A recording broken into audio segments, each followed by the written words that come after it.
En Primera de Reyes 18, esta preciosa vida de Elías, al igual que Josué terminaba y te decía, yo y mi casa vamos a servir a Dios. Ahora Elías también tiene este momento en el que él reta al pueblo de Dios de Primera de Reyes. Ustedes, quienes han escuchado esa historia desde pequeños, saben que este es el momento en el que Elías se va a enfrentar a los profetas de Baal. Y él nuevamente les dice, oye, si van a decidir por Dios, y eso es lo que vamos a ver, si van a decidir por el mundo, váyanse con el mundo o con los dioses de este mundo, pero si van a decidir con Dios, ya dejen de jugar con un pie acá, con un pie allá.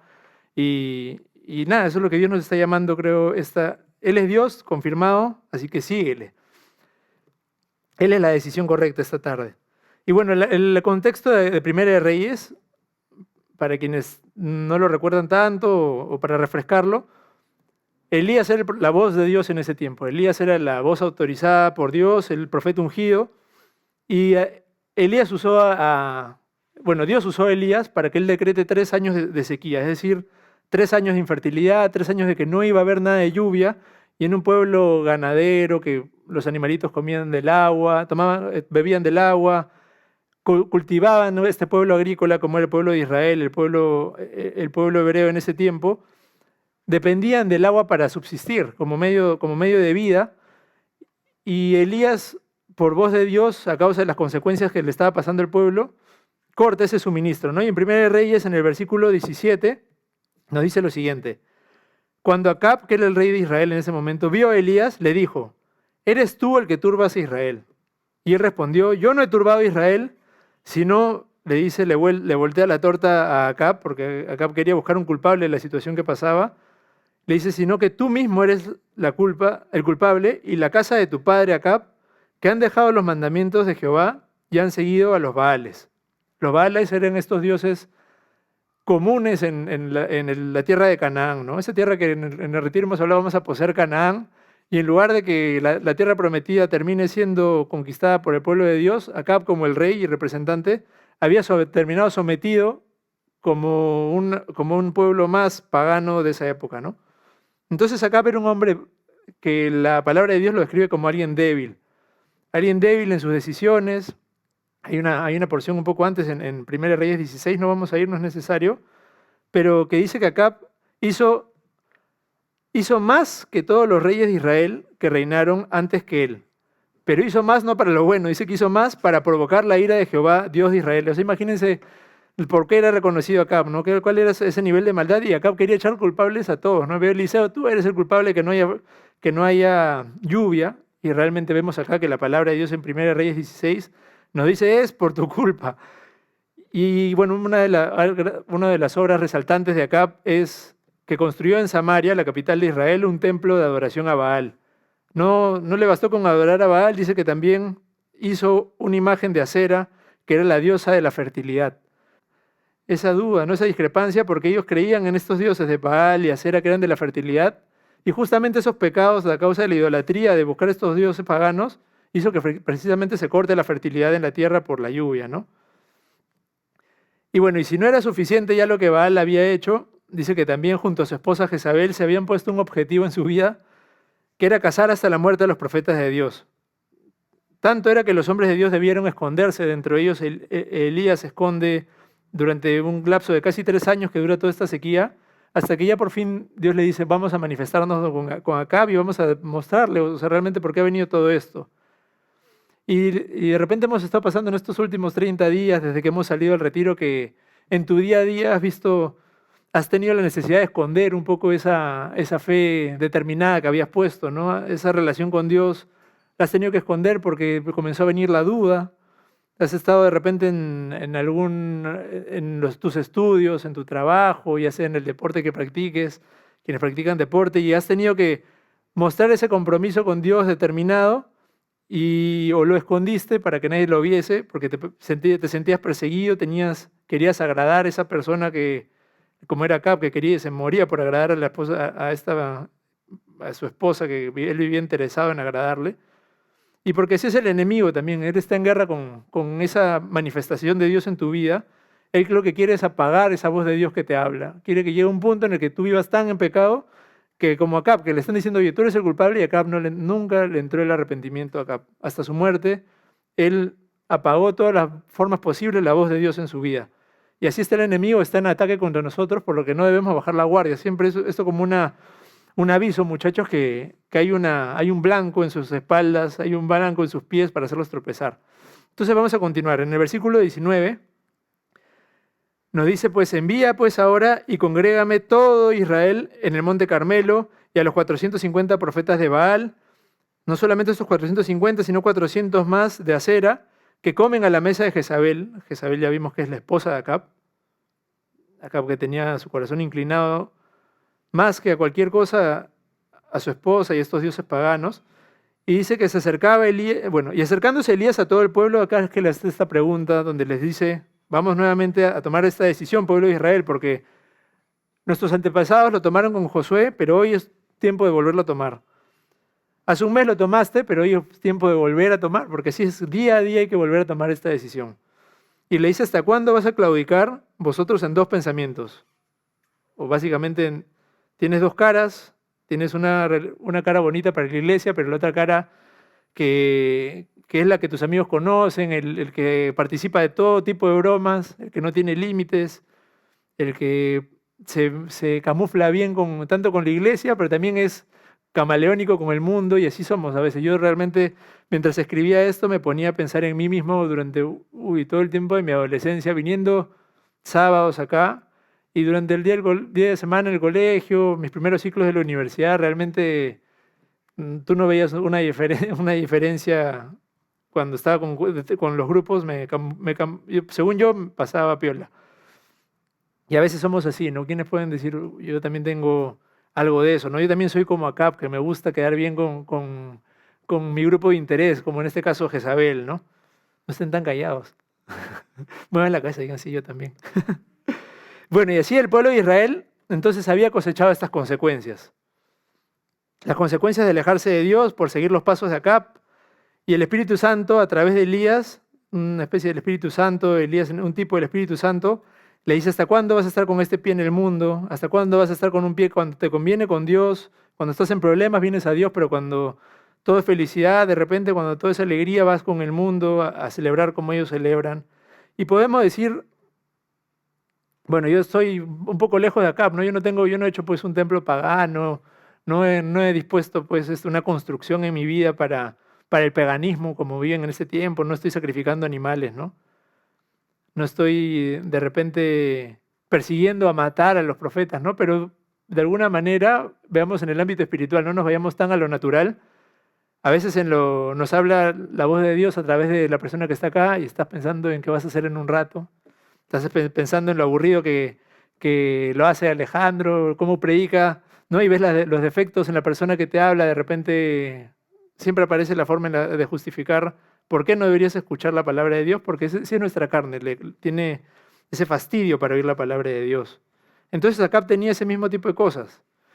Pero algo que tenía Acab y que yo veo que más allá del pecado manifiesto, como lo hemos visto, ¿no? Estas cosas grandes, que era armar un templo, era usar riqueza para disponer para la maldad, yo veo algo que había en el carácter de Acab, que realmente esa era su debilidad, ¿no? La falta de carácter.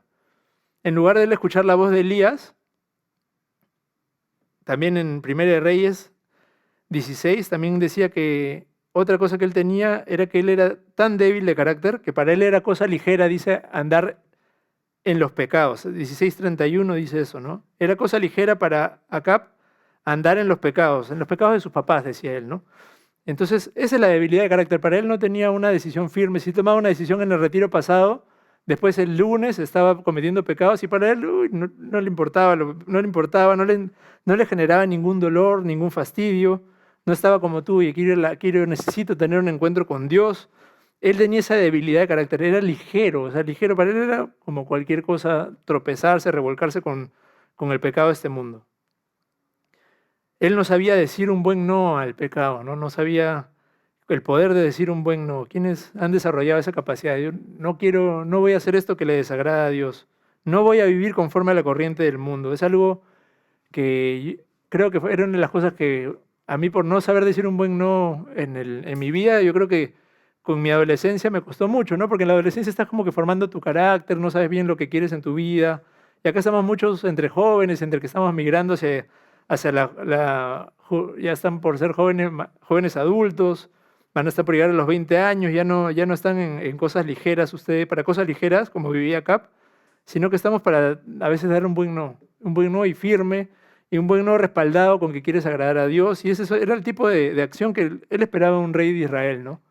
Un rey que estuviese a la altura de vivir a la altura de su investidura. Esa investidura de ser un líder, de ser un ejemplo en su generación. Pero Acab no daba la talla. Para él era como les digo, ¿no? Era débil de carácter. Y ahí hagamos un foco en nuestra vida. ¿Qué cosas son débiles de carácter en nosotros? Entonces fue necesario que Elías lo exhorte. Ahora en el 1 Reyes 18:22 vemos a Elías. Elías era una persona como tú y como yo, y Elías voltea después de decirle esta pregunta preciosa al pueblo: ¿hasta cuándo van a vivir así? Los exhortó. Ahora vuelve y le dice al pueblo, le dice: por si acaso yo soy el único que ha quedado de los profetas. Y Elías se sintió solo, se sintió en ese momento especial como para decirlo. Y efectivamente, pues Elías, que como les he comentado, Jezabel perseguía a estos profetas y había sido alimentado específicamente y cuidadosamente por Dios en un arroyo. Y él pensaría, pues efectivamente yo soy el único. No había redes sociales como hoy en día para saber cuántos profetas quedan activos, están con señal. O sea, ponte a pensar, en esa época no había grupo de WhatsApp de profetas. No decían quién sale, Miqueas ha salido del grupo, no sé, ha salido tal profeta. No había eso que hoy en día tenemos. En ese momento Elías pensaría: yo he sido el único, yo he estado solito en ese arroyo solo con mi Dios. Ahora yo encuentro esta expresión de Elías bien particular, no sé si vas a coincidir conmigo, pero en ese solo yo he quedado, me hacía meditar en que Elías era este hombre que Santiago menciona que era un hombre sujeto a pasiones, ¿no? Que se dejaba llevar por la emoción del momento. Y esta expresión de Elías me hacía pensar también en Pedro, ¿no? ¿Se acuerdan de, vamos a ir al Nuevo Testamento un poquito, pero en ese momento cuando Pedro le dice a Jesús: Jesús, aunque todos se escandalicen de ti, yo nunca me escandalizaré, ¿no? ¿Cuántos han dicho algo de repente con sinónimos? Se lo han dicho en el retiro: yo nunca te voy a dejar, Jesús. Ahora sí, ya a partir de ahora sí ya soy un cristiano, pero como Josué, así, que espíritu diferente, ¿no? Y de repente como Pedro, que se sentía, que también otra frase que dijo en ese mismo momento, con que delante de Jesús: aunque me sea necesario morir contigo hasta la muerte. ¿Cuántos éramos capaces un mes atrás, en el fervor de ese momento, en la emoción, guiados por la emoción, por el sentimiento de ese momento? También en parte porque el Espíritu nos había tocado, ciertamente, no podemos negar la presencia viva de Dios. Y tanto fue así que dice que todos los discípulos lo comienzan a seguir a Pedro. Pero sabemos que después Pedro pues, se mete esos tropiezones fuertes, ¿no? Y al ratito ya le está negando a Jesús, aunque le dijo que no te iba a negar, aunque le costara la vida. Y nos pasa que cuando actuamos en la emoción, nos pasa como Elías: no, yo soy el único Dios que no te va a fallar. Y hemos hecho grandes votos, y como les comentaba a la introducción, ya cuando hemos salido del retiro, ya cuando hemos ido al día a día, donde se prueba esa relación tú con Dios, que están de la mano, y de repente no está tu grupo, no sé cómo se llamaba tu tribu. En mi caso yo traigo mi pueblo acá de la tribu a la cual pertenecía. Ya no con ellos, no me sentía, ya me sentía de repente un poco más solo, ¿no? Ya estaba yo y Dios enfrentando la vida, como es el llamado de un hijo de Dios. Un cristiano es a caminar su vida con Dios de la mano. Sí, estamos los hermanos, sí nos podemos pegar una llamada, pero también hay un momento en el que tu relación con Dios ya no es en mancha, sino es tu relación individual, es tu relación ya no tus papás, sino es tu relación tú, conociendo la palabra de Dios, refugiándote en ella. Y esa era la cosa que cuando ya pues Pedro en la emoción finalmente terminó siendo probado, ¿no? Jesús le decía: vas a ser zarandeado, has sido pedido para ser probado, y entonces nuestra fe se ve a prueba. Y esos votos que hicimos, podemos identificar entonces que esos votos ya se van siendo zarandeados, ¿no? Y la pregunta es: ¿en qué hemos estado pensando toda esta mayor parte del tiempo para identificar cuáles eran esos ídolos como tenía Cap? ¿En qué has pensado la mayor parte del tiempo? Un hermano, me acuerdo que en una reunión de varones nos dijo: ¿de qué hablas con otros, ¿no? ¿Cuál es tu tema de conversación con los otros? Porque ahí entonces vas a identificar cuál es tu ídolo. Si no estás hablando de Dios, si estás hablando a nosotros los hombres que nos toca, tu tema de conversación es el fútbol, y ese es por ahí por donde se te va tu tema de conversación. De repente la moda, de repente ya sea algún juego que estás jugando en la computadora que te quita todo el tiempo. ¿Qué es lo primero que piensas en la mañana? Piensas en, voy a encomendarle mi día al Señor, voy a tener un tiempo devocional que nadie me lo va a quitar, voy a tener ese tiempo con Dios y de ahí el Señor se va a encargar de mi día, o lo primero que haces es reviso mi WhatsApp, reviso qué ha puesto tal o cual persona en Instagram. De repente te pones de primero a jugar, te pones así tu alarma hasta para ponerte a jugar videojuegos y seguir ganando niveles en estos juegos que tienes que empeñar tu vida, gastar plata con tu tarjeta y ya ustedes saben a qué tipo de juegos me refiero, ¿no? Que gastas comprando diversos tipos de cosas y puedes jugar hasta el infinito saliéndote de la realidad. O también puedes ver que tu ídolo no es algo tan material, pero sí te pones a pensar que quieres agradarle a las personas, a tu grupo de amigos, nuevamente, ¿no? O quieres agradarle a una persona que te interesa, ya sea porque va a ser que la persona que te va a ascender en el trabajo, te interesa tu profesor y lo que él piensa. Entonces, si tu profesor le dice, no sé, a ver, hagan algo, no sé, vengan, o tu jefe del trabajo, ¿no? Te dice, vengan a esta reunión donde todo el mundo va a estar tomando, bebiendo, y tú en lugar de, bueno, ir, de ser testimonio y retirarte en un momento prudente, desciendes en tus caminos y comienzas a vivir como el mundo y no puedes ponerle un buen no, como acá Vera, incapaz de poner un buen no, nunca aprendió a mostrar su carácter poniendo un buen no a la idolatría, no a ser llevado por la corriente de Canaán. Y si es que a veces no aprendemos a decir no, tú dices, bueno, ¿cuál es el problema de no saber decir no, no? Hay muchas personas, les puedo decir que por no poner un buen no empezaron a ir a fiestas. Luego, más abajo, ¿no? Luego empiezan a intoxicarse con el alcohol. Luego comienzan a intoxicarse con las drogas. Luego no pueden vivir sin estar intoxicados o estimulados de alguna manera artificial. Y tú dices, uy, qué lejos está eso de un grupo cristiano, ¿no? Pero realmente estás a un par de decisiones, a un par de malos amigos, a un par de malas reuniones, malas conversaciones, a un par de, oye, ¿qué tiene de malo si lo hago, si no le dices no a tiempo? Hay consecuencias muy fuertes y bueno, es cuestión simplemente de veces visitar un centro de rehabilitación. Una vez mi papá me tuvo la oportunidad de llevarme a un centro de rehabilitación, me dijo, vamos a ir a compartir a este centro de rehabilitación la palabra de Dios y me llamó la atención porque tú veías gente que tú dirías a esta persona le pones un terno, le pones una corbata y no tiene sentido que esté acá. Podría ser el jefe en alguna empresa, podría ser una persona muy exitosa, pero nunca supo poner un no y se había dejado llevar por las drogas. Está olvidado en un lugar que casi no lo podían visitar o nadie lo quería visitar porque se había vuelto una carga para su familia, alguien que no podían controlarlo y tuvieron que llevarlo a una institución para que alguien más haga cargo de él. Gracias a Dios estas personas son sensibles a Dios, pero hay carga con ese tipo de cosas. O gente en prisión que hoy por hoy de repente están en prisión, pero por no saber decir no a su grupo de influencia. Y ponte a pensar, al final ahora les das la palabra de Dios, pero ya cuánto tiempo he perdido de repente en una prisión. Y el mundo está así, ¿no? No quiere que tú digas no bueno, más que el mundo, Satanás, ¿no? Quiere terminar destruyéndote en un pozo donde nadie te puede sacar. Y solo la misericordia de Dios puede alcanzar esas vidas y nos ha llamado a nosotros a tocar esas vidas, ¿no? Y tú dices, qué lejano, ¿no? Pero estás a un par de nos, de no saber decir no, de que terminemos así. Entonces seamos atentos con esos nos. Acá tuvo una vida muy similar a estos hombres de los que acabo de comentarles. Pedro, en 1 Pedro 5, en el versículo 5 al 6, vamos a ese versículo porque es precioso, 1 Pedro 5, versículo 5 al 6, y nos habla con cariño acá a los jóvenes. Nos dice, igualmente jóvenes, estén sujetos a los ancianos, y todos sumisos unos a otros. ¿Y qué es lo que nos dice acá? Dice, revestíos de humildad, porque Dios resiste a los soberbios y da gracia a los humildes. Humíllense pues bajo la poderosa mano de Dios para que Él los exalte cuando fuere tiempo. ¿Cómo veo yo que este versículo empalme, o cuál es la enseñanza que yo veo que Pedro sacó de toda esta situación de haber dicho grandes compromisos con Dios o grandes votos, de no fallarle, de que yo sí hasta la muerte? Es que Pedro aprendió que debía ser humilde, decirle, no, en mis fuerzas yo no puedo. En mi día a día yo no puedo caminar sin ti, Dios. Si me dices que voy a caer, si tú me dices que yo voy a negarte, Jesús, de repente es cierto y reconozcamos que somos débiles en nuestra carne, pero en el Espíritu Santo, pero tenemos que pedirle al Espíritu Santo, ayúdame, Espíritu Santo, camina conmigo, porque dice que si entonces tú te humillas, viene entonces la poderosa mano de Dios y reconoces que eres débil en tu día a día. Si tú reconoces que efectivamente no soy el único que está hoy como profeta sirviéndote, como decía Eliseo, ¿no? O no soy el único que Aunque todos te dejen, yo sí voy a estar fiel, como Pedro decía. Si tú eres humilde y dices, yo de repente sí tengo la capacidad de fallarte, Dios. Sí, eso está en esta piel, es parte de esta piel, viene con esta carcasa que tengo yo en mi naturaleza.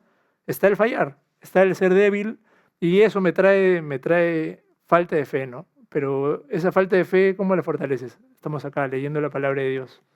Humíllate bajo la poderosa mano de Dios. Acá vamos a salir un grupo que vamos a decir, yo en mi fuerza no puedo, ¿no? Pero en la fuerza de Dios, humillado bajo su poderosa mano, dice, Él nos exalta cuando fuere el tiempo. Entonces vamos a ver cómo lo exaltó Dios a Elías, en este momento. Entonces, la prueba entonces entre los profetas de Baal que ya estaban en este escenario del Monte Carmelo, estaban los 850 profetas de Baal y Acera, y estaba también por otro lado Elías.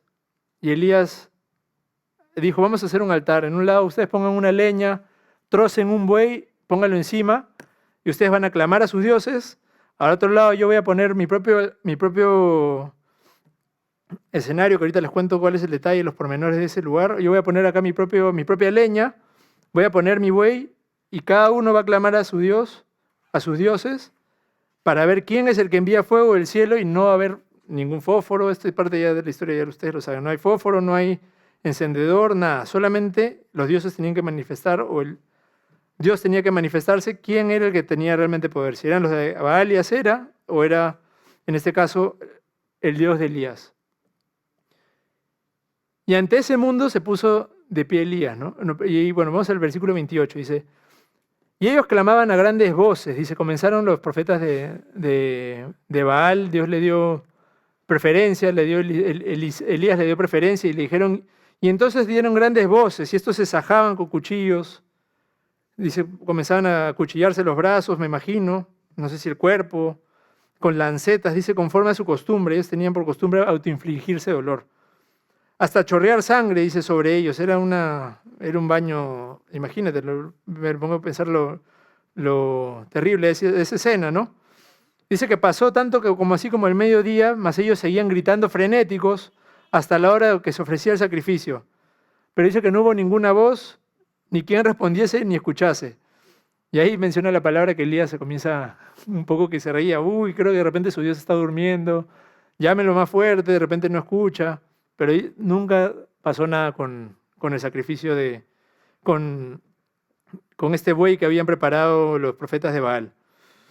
Y yo lo que veía acá en esta manifestación de lo que es ese paganismo es como tenían, por un lado estaba la sana devoción que Dios nos pone a nosotros mediante la lectura de la palabra. O sea, tú tienes tu relación con Dios y nadie te está pidiendo, hazte daño, golpéate, hazte doler a ti mismo. Dios, mediante la palabra, mediante la oración, el poder de la oración, mediante el hacer una vida de iglesia, unidos en amor, con eso tu vida va a comenzar a prosperar. Pero en esta forma de vivir que tenía el mundo o en ese momento, y si bien lo ves un poco extremo, así es realmente seguir la corriente de este mundo. Realmente lo que terminas haciendo es dañándote a ti mismo. Viven una relación insana, así que tienen que hacerse doler para sentir que están avanzando en este mundo, necesitan vivir haciendo daño a su propio cuerpo, intoxicándose como hemos visto. Y los proverbios nos hablan de que Dios, la doctrina de Dios, la sana doctrina, es tal cual como lo acabo de escribir, sana, saludable. No hay este tipo de cosas que Dios te va a ver destruido, que Dios no quiere verte más que a ti prosperado, en victoria, verte venciendo, de repente pasando alguna prueba, pero en la que vas a salir más fortalecido. Pero por la diferencia vemos esta corriente del mundo que viven, y lo digo con pena y con dolor, tienen una relación con sus dioses, una relación enfermiza con sus dioses que los lleva hasta el punto de su propia destrucción. Así es, con pena lo digo, da pena ver al mundo cómo está, ¿no? Y dime si no lo ves así, el mundo enfermo, cada día peor, más crítico, más terminal cada vez. Y ante ese mundo se puso de pie Elías. Entonces Elías se pone de pie. Toma 12 piedras, dice el versículo 31, conforme al número de las tribus de Judá, así como hemos usado nuestros pueblos de las tribus de Judá, de los hijos de Jacob, a los cuales tú perteneces. Y de repente no has ido al retiro, pero siéntete parte. Si estás acá, eres parte del pueblo de Dios. Porque Jesús te ha hecho miembro, te ha comprado como pertenencia suya. Por eso eres parte de estas piedras que comenzó, dice que poner Elías. Dice, puso 12 piedras de acuerdo al número de las tribus de Jacob, al cual había sido dada palabra de Jehová diciendo, y miren lo que Dios llamaba esas 12 piedras que Elías puso para que sea su altar, Israel será tu nombre. Qué bonito. Qué bonito si hemos vivido ese retiro en el que hemos tenido un simbolismo de que nosotros éramos la tribu de Dios. Nosotros somos ese altar donde se tiene que prender el sacrificio de Dios, nuestras propias vidas. Tu vida es ese altar que tiene que dar un olor grato a Dios. Eso es un holocausto. Un holocausto, si tú vas a Levíticos 1, dice que el holocausto puede ser varios tipos de animales. Un buey, puede ser de repente un ganado, puede ser hasta un ave puede ser. Pero tiene que ser un sacrificio sin mancha, perfecto.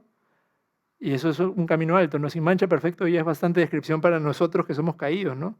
Pero si nos pegamos a Jesús, caminamos con Él en su fuerza, si caminas en su espíritu, vas a poder ser esa ofrenda agradable, esa ofrenda perfecta, ese sacrificio que Dios está esperando de nosotros. Entonces dice que Él edificó las piedras, un altar, en el nombre de Jehová. Y después dice que si no bastó con que era suficientemente difícil, después hizo una zanja alrededor para que cupieran una medida de grano, 2 medidas de grano, dice. Y luego Elías ya, bueno, como si no fuera suficientemente difícil, Dios le revela que tenía que usar, aparte de mojar todos los bueyes, tenía que usar hasta 12 cántaros por el número de las tribus. No dice que sea específicamente por el número de las tribus, pero usa hasta 12 cántaros para mojar, empapar y recontrainundar ese altar para que sea después, posteriormente, descienda fuego del cielo, sea encendido. Y dime si no era ya difícil de por sí. Pero aún con toda esa agua, nuestras vidas pueden ser ese altar. Aún inundados con la corriente del mundo, nosotros podemos ser ese altar de ofrenda para Dios. En el versículo 36, ya estamos terminando, dice que cuando llegó la hora de ofrecerse el sacrificio, perdón, el holocausto, porque no es cualquier tipo de ofrenda, fue un holocausto. Se acercó el profeta Elías y dijo, Jehová, y esta es su oración. Y vamos a ponernos de pie mientras lo leemos. Y fue una oración con mucha fe que en ese momento, y tienes tu Biblia ahí, léela, sígueme con tus ojos, vamos a leerla. Dice en el versículo 36, dice, Jehová, Dios de Abraham, de Isaac, de Israel, sea hoy manifiesto que tú eres Dios en Israel, y que yo, dile yo, soy tu siervo, y que por mandato tuyo he hecho estas cosas. Yo tomé estas decisiones de determinación, yo por mandato tuyo lo hice. Y dices ahora así, respóndeme Jehová, respóndeme para que conozca este pueblo que tú, oh Jehová, eres el Dios y que tú vuelves a ti el corazón de ellos. Él es Dios, síguelo. Dice entonces, seguida de esta oración, no pasó nada de tiempo, dice que entonces cayó fuego de Jehová, consume el holocausto, la leña, las piedras, el polvo, aún lame, dice que todo el agua que estaba, esta inundación eran 300 litros de agua, por si les cuesta compararlo con algún número, son 300 litros de agua, 15 bidones de agua, lo que habían lanzado sobre este buey, y todo eso lo lamió el fuego de Dios. Viéndolo todo el pueblo dice que se postran y dicen, Jehová es el Dios, Jehová es el Dios. Entonces Elías le dijo, prended a los profetas de Baal para que no escape ninguno, y ellos los prendieron y los llevó Elías al arroyo de Sison, donde ahí los degolló. Finalmente, ese había sido el acuerdo o la determinación que había hecho, porque estos profetas habían hecho tanta maldad llevando al pueblo a perdición, al pueblo a pasar necesidad, pasar tiempo de infertilidad por 3 años infértiles. Yo me ponía a pensar en esta agua que inunda el holocausto. Y a veces estamos con la corriente del mundo hasta el cuello, ¿no? Tú dices, ¿cómo voy a resistir en esta generación? De repente una de las más difíciles de todos los tiempos. Una generación oscura, de verdad, ¿no? Enferma, como hemos visto. Se hacen daño y no les importa, no les entra ni por un momento pensar en la sanidad de Dios. Pero Dios puede hacer que tu vida sea ese olor fragante, esa piedra. De repente eres solo una piedrita ahí en ese altar. Eres un polvo, te ves como un polvo en ese altar, pero todo eso Dios lo puede consumir. Hacer de tu vida un olor fragante, eso es lo que queremos. no agradar al mundo, ya vas todo el tiempo pasado en el que le hemos agradado. A veces poner un buen no te va a salvar la vida, va a salvar tu relación con Dios de caídas peores, como le pasó a la vida de Acab, ¿no? Dios ha empezado una obra con nosotros y la clave no es en tu fuerza, no es en yo voy, todos te fallarán, yo no es en tu fuerza, como vimos, no se puede en tus propias fuerzas, en tu propia emoción, en tus propios sentimientos. Debemos estar cerca de Dios, esa es la clave. Que Él consuma todos aquellos aspectos de nuestro carácter que tienen que ser consumidos, estos hábitos aprendidos. Ahí donde estás, piensa qué hábitos has querido dejar, dijiste hasta el retiro y aún después del retiro han vuelto otra vez, te hacen dudar nuevamente. Ya sean hábitos que hasta heredados, ¿no? Los tenemos de repente aprendidos ya porque estaban en nuestra familia por múltiples generaciones. Dice que Acab caía como su familia caía. Dios eso lo puede consumir. Ayer cuando estaba yendo a una reunión del trabajo, estaba en el carro, escuchando en la radio, un pastor hablaba sobre la relación que tiene el sacrificio en tu vida y las recompensas que tú esperas recibir, ¿no? Porque a todos nos gusta la recompensa. Y esa era la relación que tiene el sacrificio con la recompensa y el placer. Dice, el mundo quiere la recompensa, el mundo quiere el placer en el ahora, ahorita. Sin saber que después es cuando va a pagar el sacrificio, o después cuando va a pagar las consecuencias, de repente en los últimos años de su vida, de repente acá algunos años adelante. Pero para nosotros, los hijos de Dios, nosotros hacemos el sacrificio ahorita. Ahorita tu vida es esa, tiene que ser ese holocausto determinado por Dios, para después en el tiempo vas a cosechar la recompensa. Dios te la va a dar, como dijo Pedro, decía, a su tiempo nos la va a dar. Entonces, ¿cuál es el sacrificio que nosotros como hijos de Dios tenemos que hacer? ¿Cuál es ese holocausto? No tienes que ir a buscar un animal, no tienes que buscar piedras naturales en un parque y hacer estas cosas naturales. Ya hoy acá vamos a hacer el sacrificio, ese compromiso. ¿Cuál es la ofrenda fragante que le vas a dar? Hoy es nuestra vida siguiéndole, esa es. Él es Dios, hay que seguirle.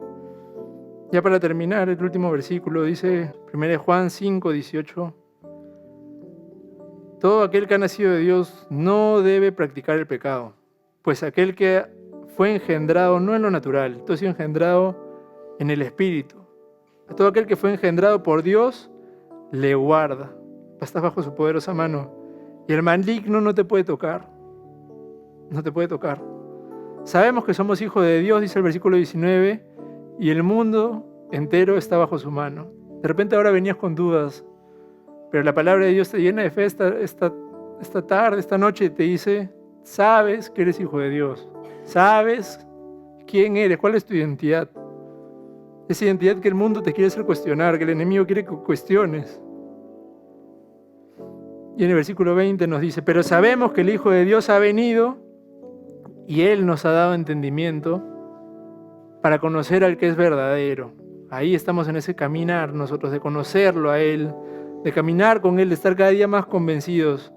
Y estamos en el verdadero ¿qué? En el verdadero Dios. Ese pueblo vivía en el paganismo, acá vivía en el paganismo. Otro dato más, no lo iba a comentar, pero ¿sabes lo que significa Acab en hebreo? Significa hermano. Nosotros nos llamamos hermano el uno al otro, ¿no?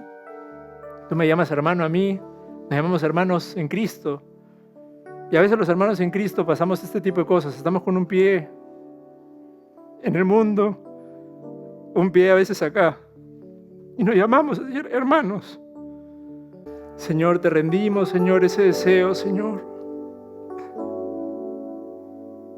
de agradar al mundo, Señor. Ese deseo de querer agradar a algunas personas, querer agradar profesores, jefes, alguien con mucha influencia en nuestra vida, algún amigo que admiramos, Señor, en la carne. Queremos admirarte a ti, Señor. Te admiramos esta noche, levantamos nuestros ojos a ti, Señor. Tú eres el fuego consumidor, Señor. Ayúdanos, Señor, como dice esta canción, a que sea algo de día a día, Señor. No quiero día a día caídas, Señor. No quiero día a día contar derrotas, Señor.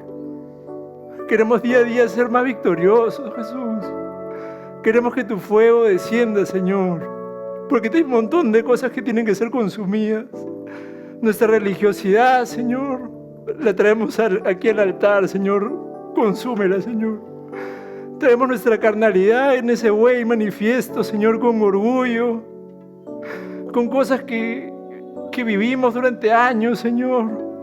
Que hemos cultivado, alimentado, Señor, de soberbia, Señor. Que pensamos que podemos en nuestras fuerzas cuando es lo más absurdo. Nada se puede en la carne, Señor. Solo en el Espíritu Santo de Dios, Señor. Solo en ti podemos ver, Señor, como vimos en Elías, Señor, ese nombre que significa Jehová es Dios, Señor. Danos esa certeza, Señor. Danos esa certeza de que tú, Señor, eres cercano a aquellos que te buscan, Señor, que tú eres galardonador, Señor, que sí va a haber un sacrificio ahora, no es fácil para nosotros, consuélanos cuando nos duele, Señor.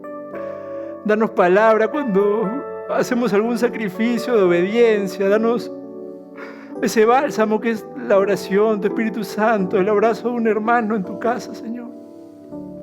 Pero sabemos que va a haber recompensa a su debido tiempo, Señor, si nos humillamos bajo tu poderosa mano. Sé, Señor, que aún hay cosas que cargamos en nosotros, Señor, pero hoy la determinación es, Señor, de que nuestras vidas sean esas piedras que estén en el altar del holocausto, Señor. Que nuestras vidas sean consumidas, Señor, si en otro tiempo fueron piedras duras, que no se rendían a ti, Señor. Nos miramos a nosotros, reconocemos nuestras durezas, Señor. Tu fuego, Señor, nos cambia, nos consume, nos hace más como tú, Jesús. Nos haces más como tú, Señor. Tú haces esa obra, ese milagro, Señor.